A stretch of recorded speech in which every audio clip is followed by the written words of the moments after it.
Hello po guys, ayan naglaga ako ng saging. Sobrang hinog niya na.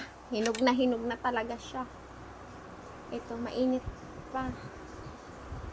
So, ayan na oh, sobrang hinog na. Dapat kasi kagahapon ko. Hindi ko siya na laga. Sobrang tamis na nito guys. Grabe, ang tamis na nito. Oh, ayan oh. Kitang-kita na. Sobrang hinog niya na. Saglit nga. Kasi mainit pa kasi siya eh. Tapos hinog na siya.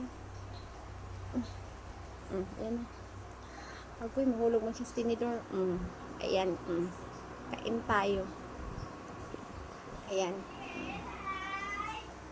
Tikman natin to. Sarap. Tamis. Sobrang tamis. Nilagang saging. Ayan, yun lang po guys. Maraming salamat sa panood. Bye-bye!